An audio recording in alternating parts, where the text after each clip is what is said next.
Hi, I'm Chris. I'm John. We're Leftwing Kody, and this is our London studio, and we are going to take you through a remix we've done of Todd Terry's Bounce to the Beat. So we got a remix request last year from Hard Times, from Todd Terry's classics, Bounce to the Beat. So this was, in case you don't know, this is the original. Bounce to the beat, bounce. Bounce to the beat, bounce. Bounce to the beat, bounce. Bounce to the beat, bounce. It's like an old Todd Terry classic, so we were honoured to be asked to do a remix of this. And yeah, we'll just take you through how we kind of started the project, how we do all the different elements within the track, the drums, adding the bass, and then you know, we'll take you through some EQing stuff, what kind of master chain we use, and then through to the arrangement. Right, so out of the pack, you've got the actual riff, which is pretty famous, which everyone uses. There's been like a number of remixes, so we've already time stretched it, but we didn't decide to use this in the mix because literally everyone did. So what we decided to do was just go with the vocal. There's two vocals in this. You've got the bounce vocal and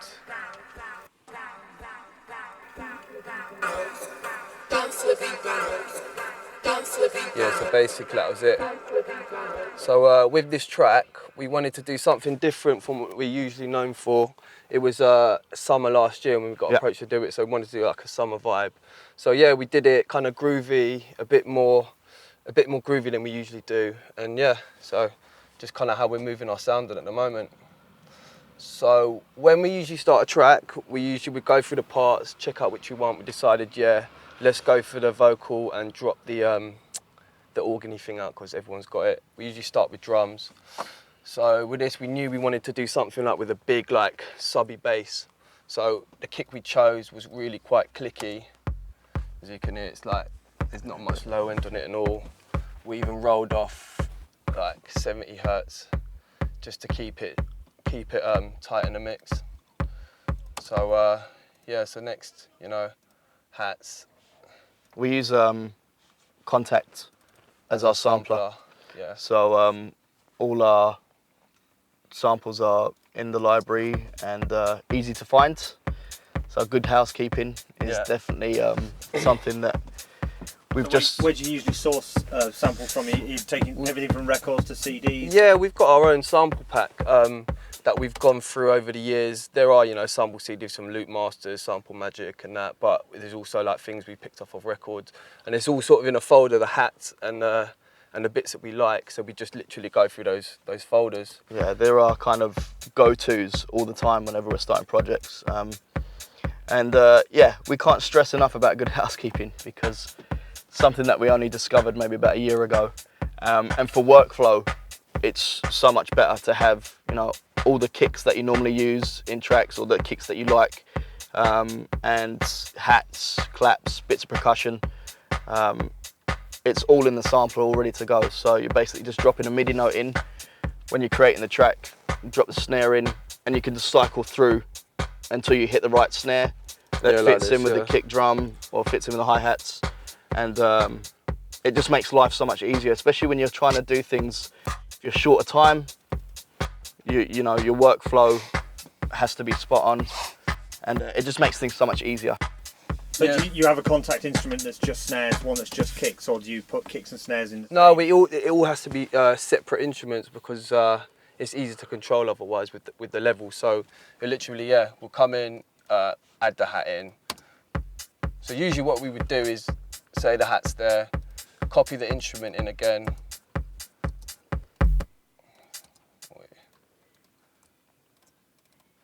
And then, you know, standard, where your clap snare is going to be.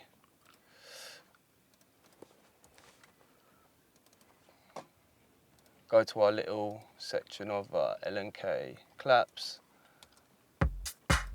Then yeah, go map an editor, flick through. Just really easy just to like audition which ones you want, which is like really quick for us. Yeah. Like other samplers like EX24, you have to load them all in separately. So like this, you can literally even like, if you have say a a folder of samples on your desktop, you could just search it. You could just search it on your desktop, find a sample which would come up here, click it in, and that would be your sample, and it would just cycle through as the samples go through, which is so quick, isn't it? Yeah, it's when we first started out and stuff, we still had our full-time jobs and everything, and time was, not something that we had very much of to spend in the studios. So workflow was always important, getting things done and down really quickly, just to take full advantage of the time that we had in the studio. So yeah, getting things like contact, finding out all these tricks and stuff were like a real godsend to us as far as that's concerned. And it just means that you get grooves going in the studio a lot quicker. I mean, we can get drums down, in about half an hour, ready to go, and that's the main part of the track. And then you kind of vibe off of that, and then start throwing in bass lines and things. So, but yeah, contact and workflow makes your life so much easier. Yeah. So right. So what we got? Standard kick, close hat, clap. With this, we felt the clap wasn't kind of thick enough, so we decided to lay it with another clap. Bit more height, like a bit more tops to it. We still thought that wasn't exactly what we wanted, so we wanted a bit of grit to the.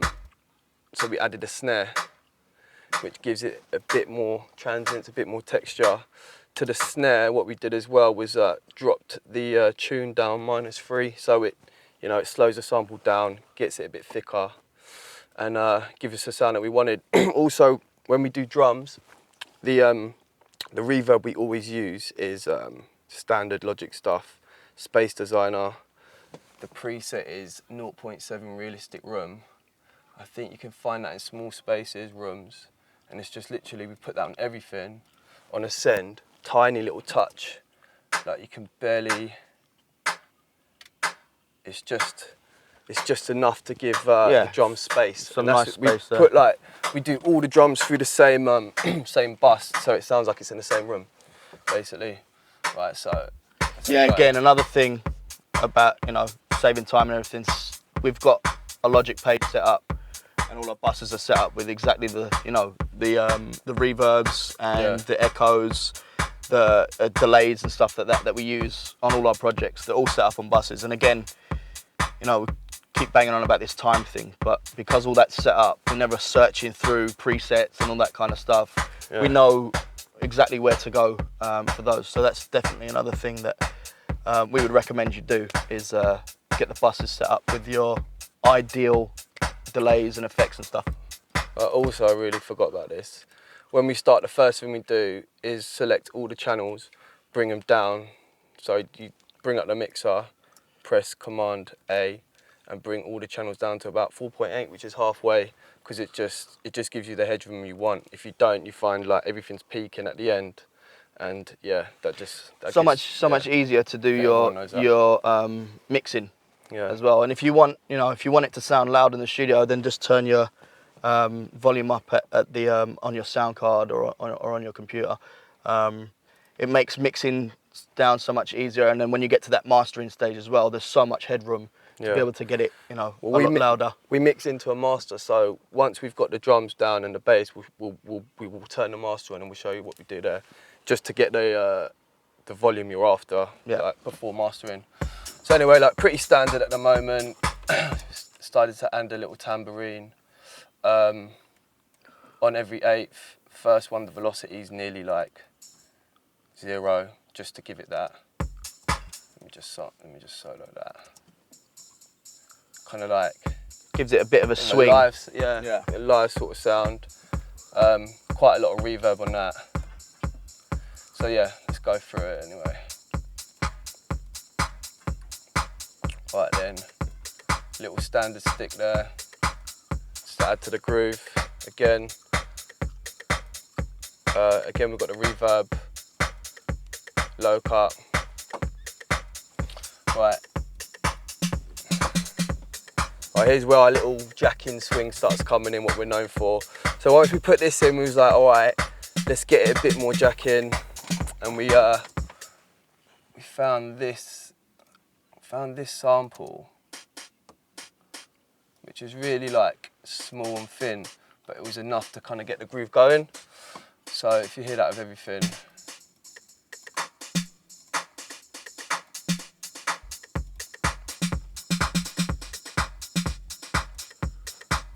So you see we've got 2 channels here of these little scats.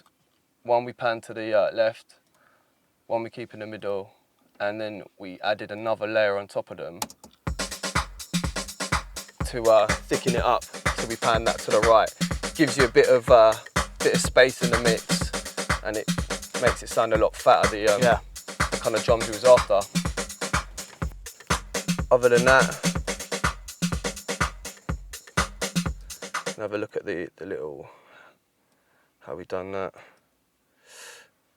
on the main. Do you find yourself programming stuff, or yeah, play it in? we'll probably play it in a bit and then have a listen and maybe move it about a bit.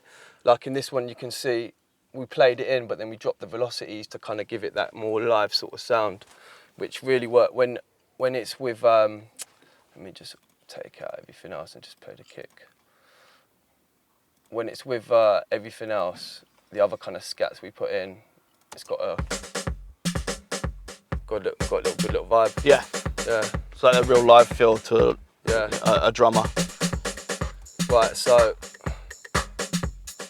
yeah, the drums was like that. We still thought there was something missing. So what we usually do in this situation is we'll go for just a standard sort of loop, just to like fill up the transients that ain't there.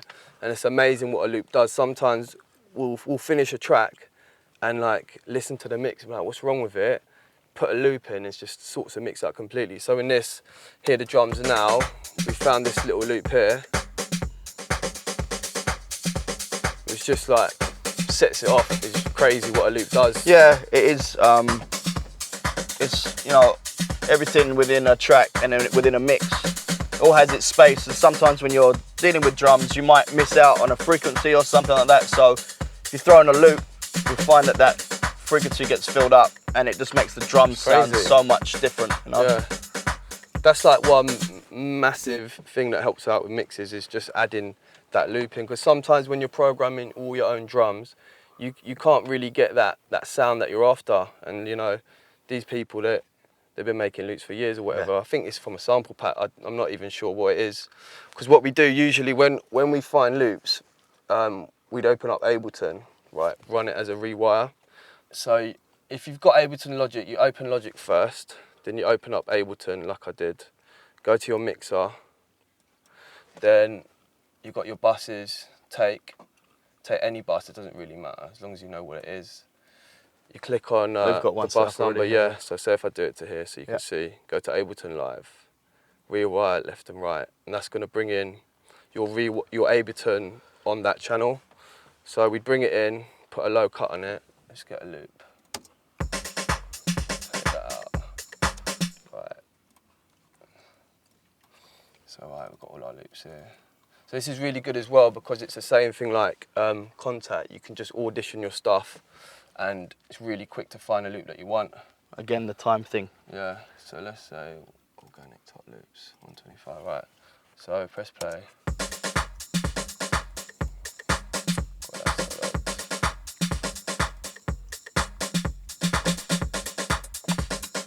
So you can just cycle through your loops, turn it up a touch.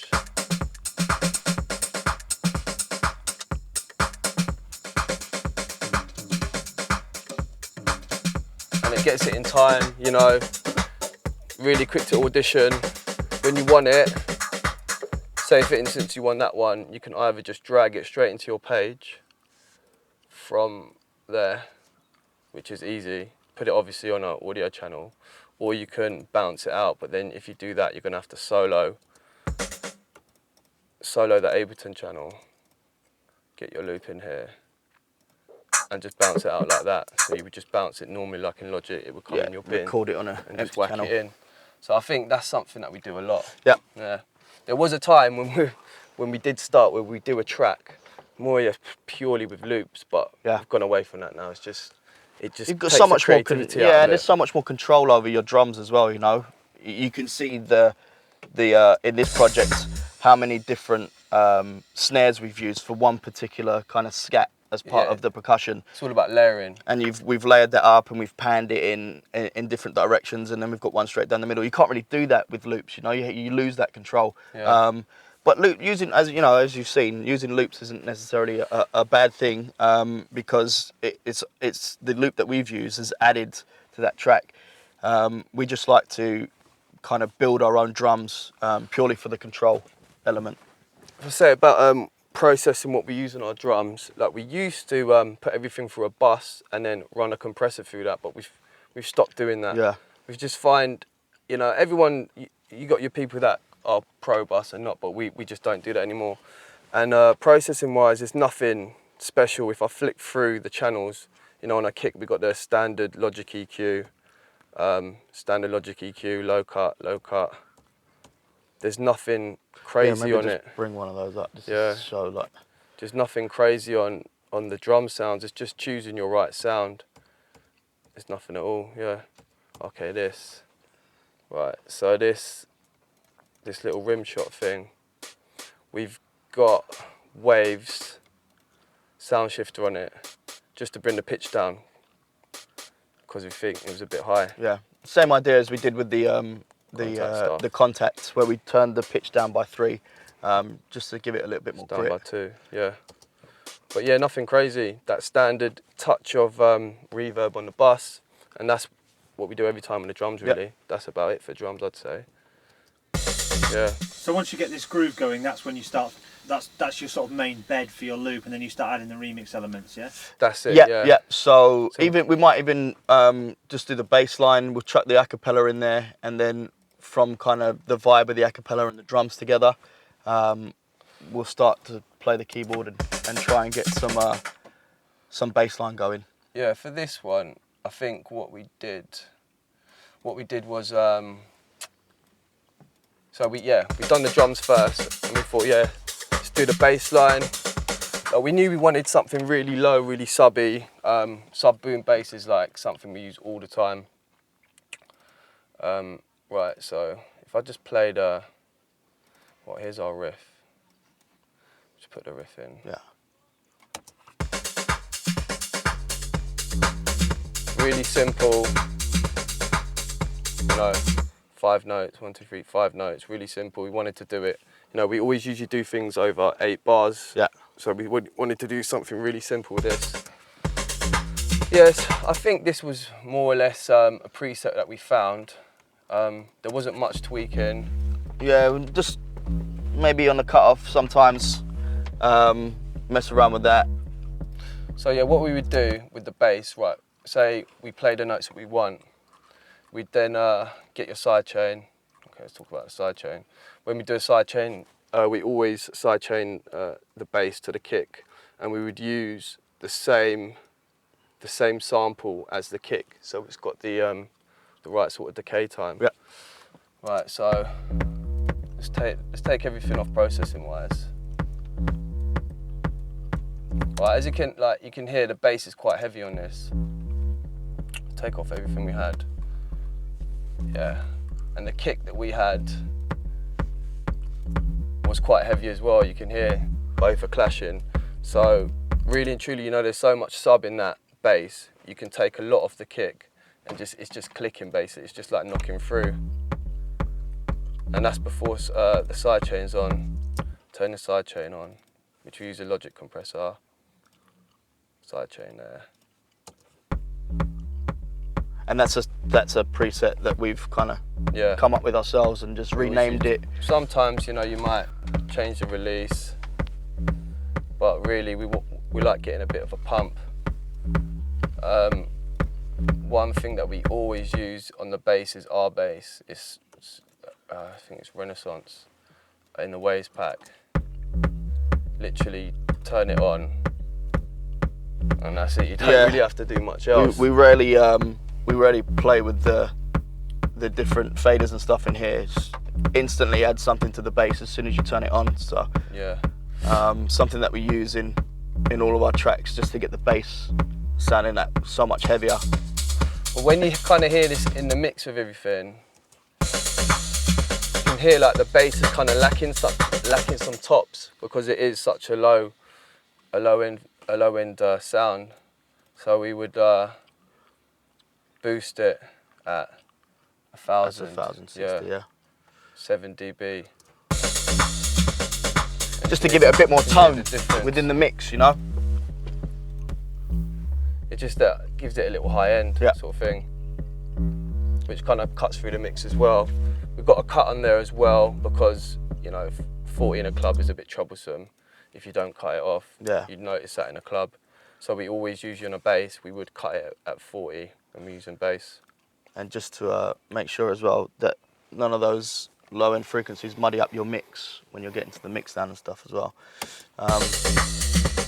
Yeah, so we do try and mix down as we go as well. So at a stage like this, generally before, like when we're at this point, we're always like, to get your mix right, we always reference in other tracks. So at this point, we usually mix into the master chain. So we turn on the master chain and then reference another track that was kind of a similar vibe to make sure you got the kind of volume you're after. So our master chain is... We don't want to give away too many secrets, so. It's pretty simple. It's pretty simple. Standard Logic EQ, 37 local. Yeah, rolled off at 37. Yeah. And boosted at 6,900. Tiny bit. But then, you know, because everything's set up, you're mixing in, so you're making up for it in your mix. This is really good. Brainworks. It's it's got this mono maker, so everything up to 132 hertz, it makes mono, so it gives your mix a bit more separation. For everything else. It's good for the low end stuff. Yeah. We've got a gain, standard Logic compressor. These are the. This is actually quite a good little settings that we use, and then Oxford limiter. So let me just turn that down a touch. So yeah, that's everything as you were hearing it before. Now with the master chain on, so you can hear the difference, and it's good that we're able to have such a our master chain. It allows us to make stuff in the studio and then take it out straight away and play whenever we're DJing, which is a big plus point. We don't need to send it off for mastering or anything like that, especially when we're on the road a lot. It's always good to road test new tracks. So having a master chain set up like that is really beneficial, because then when we're out and we play the stuff, we can see what works and what needs tweaking, and yeah, it's really cool. One other little trick we do is when we get the sound right for the master, we would just high pass it, just let it groove for a bit, and then we know turn it up a bit. When it's ready to come in, bypass it, so you know you've got the weight. You know, you can hear the impact of that drop. Yeah. Sometimes we sit there with our eyes closed and we're like, right, turn the lights off, ready, yeah, boom, and then you just know, you know you've got it. As soon as you feel that vibe, from cutting the bass and stuff, and the kick drums, and dropping them back in, you know you've got you're onto something good. Yeah.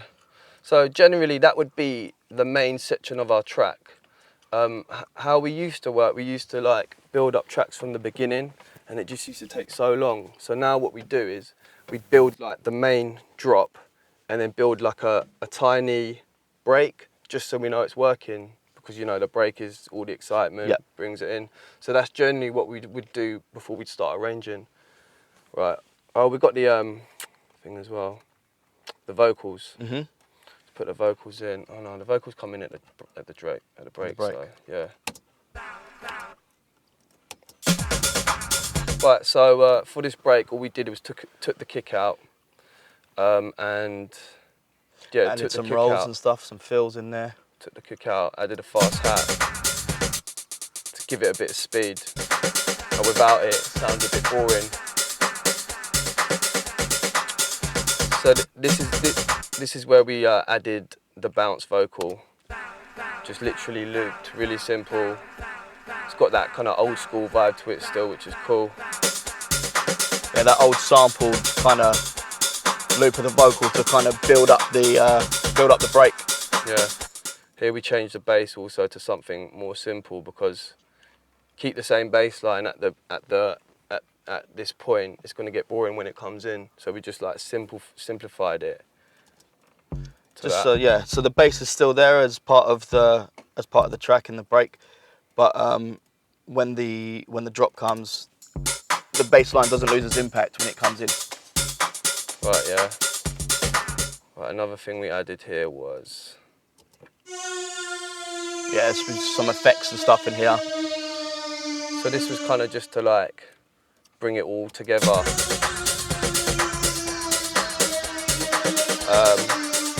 Yeah. You use the stereo imager in that as well. On that we put the stereo S1 imager. Just to give it some real width, you know. Yeah. When you turn it on, it's usually like that, but we whack it all the way up like that. Yeah. To make the pitch go down, we've got sound shift, which is in waves, and we just literally automate the ratio. You find it's like really smooth the way it automates. Show them the automation as well.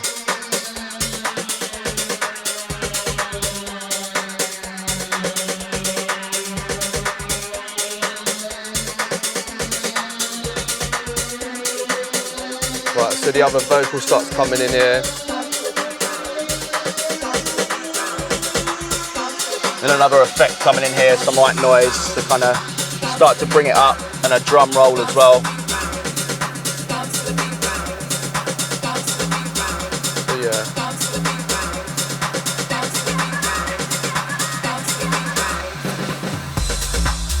Right, yeah. And then that's the drop there. Towards the end of the break, we brought the original bass line in to kind of pick it up again. Added a drum roll, which and high pass that bass as well. Yeah, high pass that bass. We added a drum roll in, which is from EXS 909 kit, the standard snare sound. You can have a look at the pattern. Low passed it up.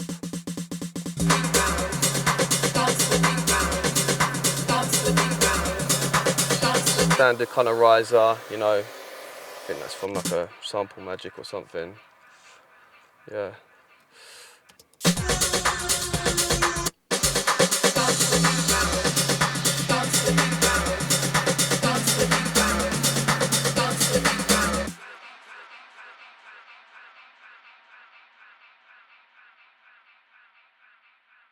At this point, this drop that we're making might not necessarily be the drop in the track. We're just doing this drop so we know that it works when it comes in, because if you do a drop and it doesn't work and it's come in, you've got to start again. You know something's wrong. Yeah. So it's just basically for us, before we start arranging, this is just like the section that we always will work with. Like, it might necessarily be like a 30-second drop, it might be a minute drop, but it's just so we know it's working basically. As far as rules go, as long as this point of the track is working, because this is the main body, and this is the main part, you know, where all the elements kick in again. As long as that's working, then we can start to do intros, outros. Yeah. Start, you know, thinking about some ear tricks. Maybe add a bit more percussion in or something, or do some delays and things like that, just to keep things moving. This would probably be something we do in a day. Yeah. We wouldn't want to rush it, and we just keep listening to that. After a day, you probably heard it about 500 times. If it's working after that, then the next day you go in, we'd start arranging. So fresh it is. And and if you're still feeling it the day after, it's definitely... Then it's working. It's definitely working. It's worth finishing. Yeah. So yeah, in this, just to keep it going, effects-wise, it's just standard sample effects. You've got this riser. Play a few bits.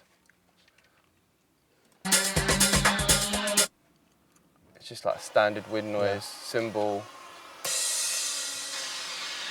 a small riser, and towards the end we made this little fill. I'll just show you how I've done that.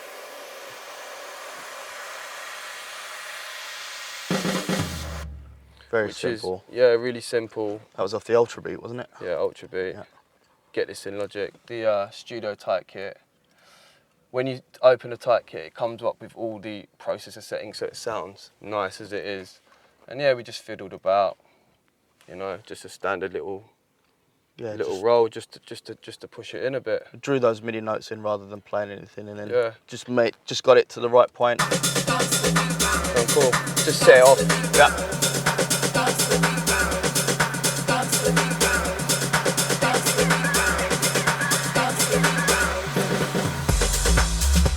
Yeah. I think that's about it. That's about it at this point, and then we'd start arranging. Yeah.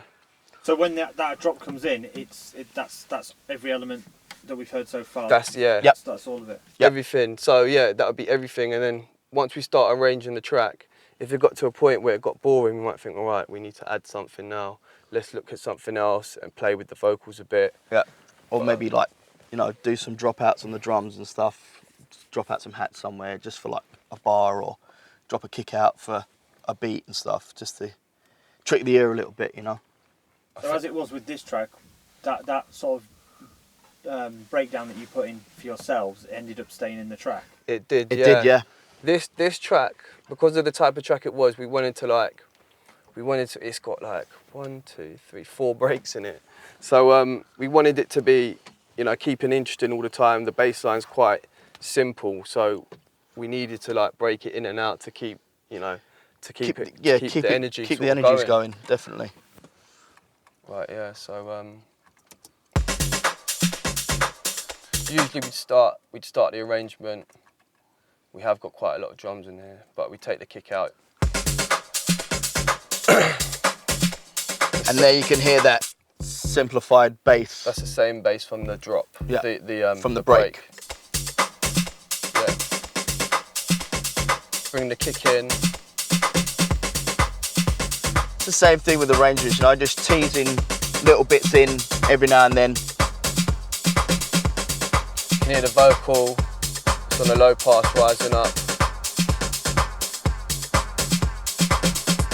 Yeah, we use That comes in. a fair bit of automation as well, and one of the tools that we use is is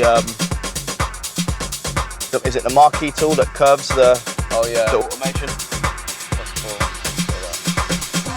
If you use the curve on it, it gives it like a real nice flow rather than just coming like straight in. I'll show you that in a sec. It's another little riser that we kind of made. You can hear the effect kind of going left and right, panning in between. Again, just What to we've done on that. What we've just done to on that. That's a standard sort of standard sound in Absinthe. Yeah, standard sound in Absinthe. 1 held key. Right, but we put a tremolo on it to give it that movement. Again, this is standard Logic stuff, slow panning, find it in the factory settings. Gives it that movement. Oh no, we did tweak that actually to just quarter. compare it. Yeah, to quarter. Yeah. We've got the sound shifter on that again because at this point you're going to hear it rise, which is just building the track up. You see it here.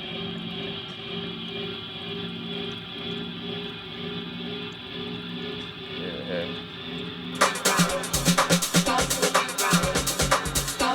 It rises in there. Yeah. Cool. Again, just trying to generate excitement and stuff. Ready for that first kind of impact.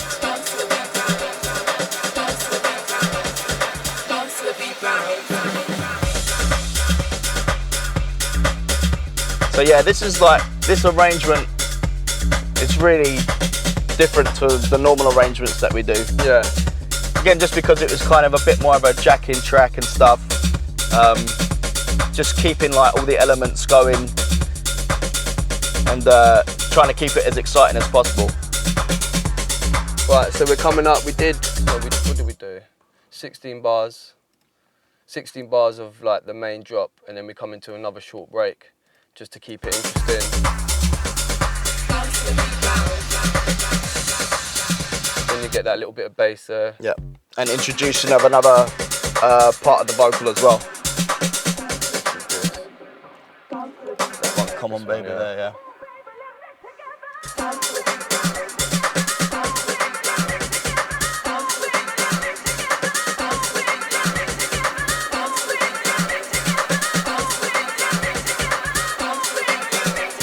And then just kind of drop everything out and then bang in again.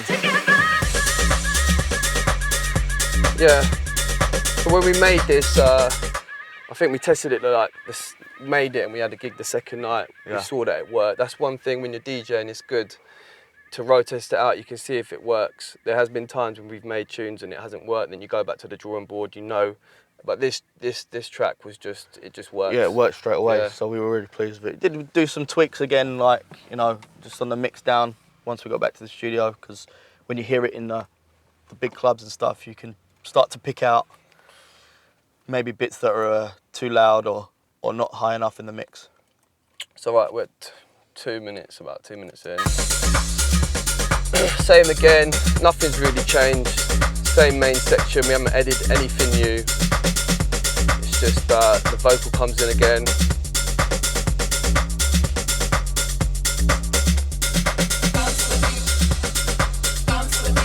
It's another little vocal cut there that we've done. Yeah. So we're leading up to one of there's 2 main drops. This one was the actual drop, the break that we had from the arrangement before. So we literally just plopped it in. Did you process the vocal samples at all? Have they got any effects on or anything, or were they delivered as is? Yeah, well, I think with this, with this one, I think we had to do a lot of EQing on it because there was some kind of frequencies in the background and stuff like that. Yeah, should we hear it? Quite an old track, so we did quite a lot of EQ into it to clean it up more than anything else. Yeah, hear that kind of phasing and stuff on it and things like that. You can hear the clap in there. Yeah. So we just big low cut. Yeah, we got a lot of echo on it actually. Again, standard Logic setting, quarter setting. Oh yeah, this is another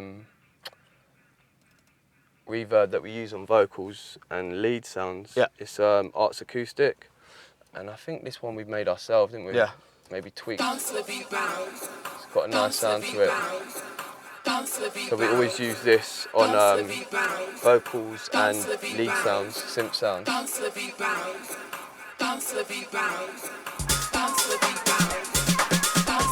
Got a bit of tape delay actually on this. You can see the mad spider web of automation and stuff. Which kind of just builds it up again. Again, standard Logic setting, quarter note feedback, which just builds it up. So this is just going into the final break, which is gonna be the outro of the track. Again, this was the same break as we used before at that main section we did first.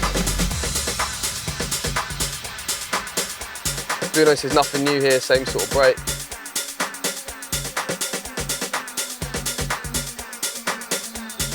Yeah, we've got this siren sound, this time going down instead of up. Rather than up. But then it rises.